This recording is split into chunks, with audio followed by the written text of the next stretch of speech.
আসসালামু আলাইকুম। যেহেতু আগেই কেকের ছবি দেখেছেন, বুঝতে পেরেছেন আমি কিসের ভিডিও নিয়ে এসেছি।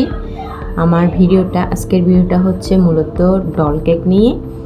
আমার একটা ছবি দিয়েছিল আমাকে, সেই অনুযায়ী কেকটা করতে বলা হয়েছিল।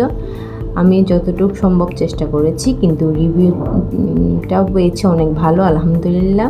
কেকটা নাকি পিকের চেয়েও অনেক ভালো হয়েছে ডিজাইনটা।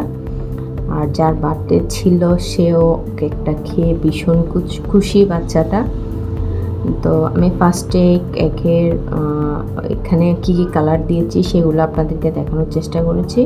আর ফার্স্টে আমি কেকটাকে পুতুলটাকে ডিজাইন করে বসিয়ে দিয়েছিলাম, ওর ড্রেসটাকে ডিজাইন করে। এরপর নিচের থেকে ফ্রকটা মানে ডিজাইন করার চেষ্টা করেছি। এরপরে আমি ফার্স্টে দিয়েছিলাম ডিপ পিঙ্ক, এরপর হচ্ছে লাইট পিঙ্ক, এরপর দিয়েছি হোয়াইট কালার।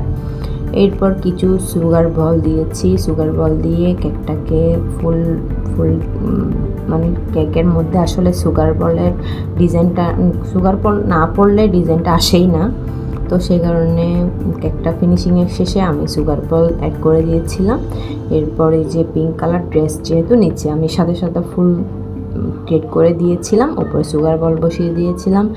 আর নামটা যেটা বার্থডে, হ্যাপি বার্থডে লেখা আছে, ওটাকে আমি হোয়াইট চকলেট দিয়ে বানিয়েছিলাম। আসলে কেকের রিভিউটা, আমি কেকটা নিয়ে খুবই নার্ভাস ছিলাম, আর কেকের রিভিউটা অনেক ভালো আসছে আলহামদুলিল্লাহ। তো চেষ্টা করছি যে যেরকম ডিজাইন দেয় সেরকমই করে দেওয়ার। তো আলহামদুলিল্লাহ সবারই রিভিউ ভালো আসে, বিশেষ করে আমার চকলেট কেকটার রিভিউ খুবই ভালো। তো আলহামদুলিল্লাহ। তো আমার ভিডিওটা ভালো লেগে থাকলে সবাই লাইক, কমেন্ট এবং সাবস্ক্রাইব করে দিবেন আমার চ্যানেলের, যারা নতুন তারা। আর যারা পুরানো তারা আমার ভিডিওতে লাইক এবং কমেন্ট করে দিবেন। সবাই দোয়া করবেন। আল্লাহ হাফেজ।